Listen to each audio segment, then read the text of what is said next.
I think what we really have got to clear up here is because one of the stories that continues to live either through rumors or social media out in the world is that you, Meghan, are the one who manipulated, calculated, and are responsible for this Megxit. Oh my gosh. It's amazing how they can use Meg for everything. Yes.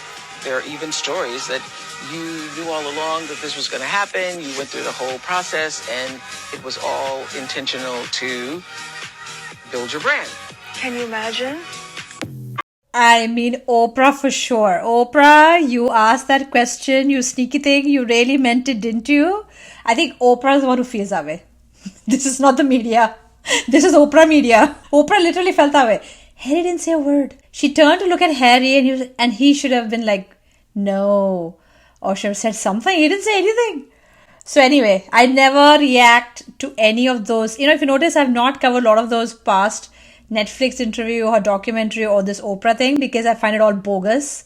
But there are some snippets which I just find so funny, so I might just cover those. But I am never going to cover any of these interviews because they're all bogus. Now, we have Meghan Markle's humiliated because she has now her popularity has fallen to an all-time low.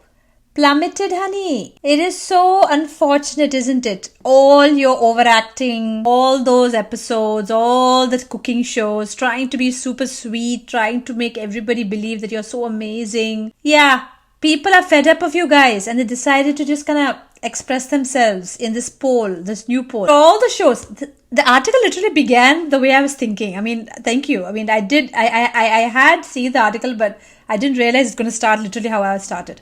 After all the shows, the podcasts, I mean, Daily Beast really, they speak like me. They're really sarcastic when they start off. So I love the way Daily Beast write, by the way. So good job. After all the shows, the podcasts, the interviews, and the Instagrams, Meghan Markle is now more unpopular than ever. Ooh, big surprise. At least in the UK. Yeah, I would like a US poll, guys. The new data revealed. Polling firm YouGov, which tracks favorability ratings for leading public figures, including the royals on a regular basis, said the favorability towards Meghan is at its lowest point since it's being tracked. Of course, imagine Prince Harry went from being one of the favorites to the point where he actually was kind of overtaking William and Catherine. He was actually 1 point higher than them. Because people like a comeback story.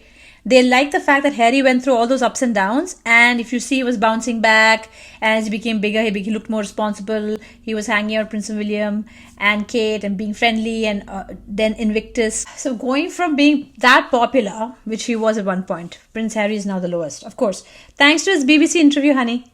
The worst interview he did. Ridiculous. And it's nice to see that Prince William and Princess Catherine, they had 75% and 73% approval rating, right? So the highest in the royal family. I think, Meghan, you need to listen to Go Silent. Yeah? You're talking too much. Nobody wants to listen to you. And the biggest downfall that started for both of you was this interview. When you do an interview for money, yeah, trash the families for money, there are consequences, yeah? People don't buy it. You tried to play victim. She thought she would hide behind the victim mentality, but it backfired. People saw through it completely. So, yeah, maybe time to keep quiet. Zip up the mouth. Go live the private life in the beginning you were talking about, both of you. Disappear. And probably all of us, the public, will be relieved. Just stop talking, both of you. Stop.